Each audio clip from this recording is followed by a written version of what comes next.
Asks Boy Abunda.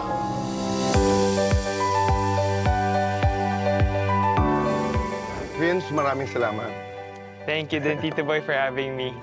sa pagdalaw sa amin dito sa Kaitan in Action. Thank you. Kumusta? No-overwhelm pa din ako hanggang ngayon since yung paglabas ng bahay ni Kuya. Sa lahat ng blessings, sa lahat ng opportunities. And I think parang, alam mo yun, nandun ako sa point na bawal ka magreklamo kasi hiningi mo yan. Ganun. Yun yung lagi kong iniisip na pagpagod ako sa sobrang dami ng work. Iniisip ko lang na pinangarap ko to, pinagdasal ko to, pagtrabahuan ko. So you've always wanted to be an actor Opo. from the very beginning. Nung bata ako, meron friend yung mom ko na... Kasi dati nagpo-football ako sa Lasal. And parang yung mom ng isang teammate ko na, bakit hindi mo TV commercial yung anak mo, ganyan. So, ako naman, sabi ko, go, sige ma, gusto ko yan, tara try natin, ganyan. And then hanggang sa nakakabook ako, ganon. And then nakilala ako ng mga ibang caster. Then parang nung time na yon, like, meron akong opportunity na makapag-going bulilit. Tapos sinabi ng dad ko na, so hindi ka na makakapag-aral, ganyan. So, sinabi ng dad ko na, stop! Hindi kaagad.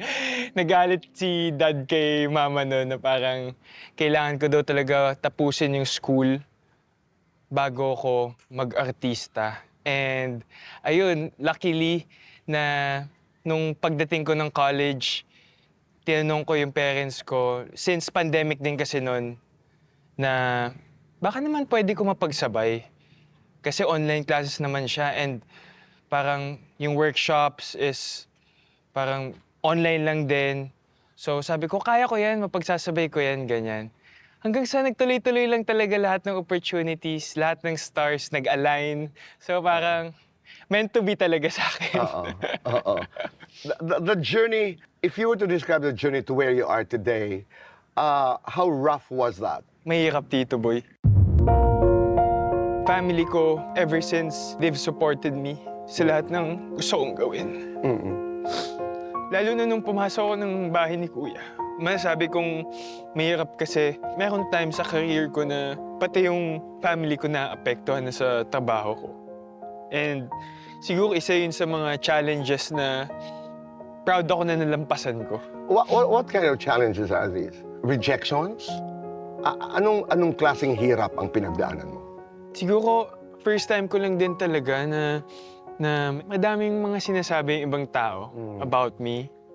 Lalo na nung pagpasok ko sa bahay ni Kuya na meron kagad bashing, ganyan. And I think, wala. Kasama lang din sa sa... Hindi, but while it was happening, saan ka pinakapikon? Ano yung pinakagrabe na nasabi tungkol sa'yo na hindi totoo? Nabully ako, ganyan. Oh. Na insensitive ako. Wala naman akong gustong saktan na tao. Gusto ko lang naman, parang lahat kami masaya dun sa loob ng bahay. But now you have a better understanding of how PBB works. Kasi nagbukas ang ating pag-uusap ngayon na ang dami rin namang mga blessings Totoo. ang dumating sa buhay mo Yes, po. dahil sa PBB. Katulad ng walang katapusang trabaho. Wala ka tapos ng trabaho, projects, brands. And I think, nakita ko din yung purpose ko. Sa blessings na nakukuha ko, mas meaningful to kapag na-share ko sa ibang tao. Okay. Sa karera mo ngayon, nasaan ka? Ang pangarap ko talaga is maging leading man ng GMA. Pangarap ko na to be one of the greats. Like Kuya Dong, Kuya Alden.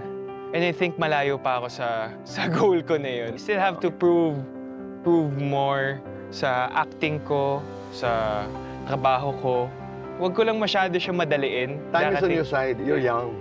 Yes, and parang naniniwala naman ako sa sarili ko na makukuha ko din yung pinapangarap ko. Are you having fun? Sobra. What are you doing right now? I'm doing Hating Kapatid with Cassie. And kakabalik ko lang din sa Encantadia, Sangre. These are big projects. Yeah, and kasama din ako sa movie nila Dustin sa Love You So Bad. Yeah, so grabe talaga yung blessings ngayon and masaya lang din talaga ako. That's good. Marami ka ng pera. It comes with it, di ba? How's your money? Sa mga natatanggap ko ngayon, alam ko na kailangan ko maging smart sa money na pumapasok sa akin. Mas gusto ko mag-business, ganyan. So, mas lean towards ako dun sa ganong klaseng aspect when it comes to handling money. Inaalagaan mo ang pera mo. Anong indulgences mo? Anong mga bisyo mo sa buhay? Ang bisyo ko talaga, Tita Boy, mag-gym eh. Yun talaga. Yun talaga yung dun talaga ako nag-i-invest para sa sarili And that's ko. good for your health. Yes. Nagpapaganda ka rin ba ng katawan dahil sa pag-ibig? Gusto Hindi. yung mga tao. Hindi naman, Tita Boy. Hindi naman ako nagpapaganda para sa pag-ibig. Kumusta na kayo ni Cheska? Okay naman kami, Tito Boy. Okay, nasaan yun? Nasaan yung okay na yun? Are you guys officially together? Ay, hindi po, Tito Ay, Boy. hindi pa? Hindi po talaga. Hindi po talaga, Tito Boy. Talaga, wala. Wala po. Pero did you talk about it? Or, Napag- hindi, or umabot ba doon o hindi? Parang chill lang kami na Aha. usapan na okay yung friendship namin Pero ngayon. wala kang nililigawan ngayon. Wala po, wala po.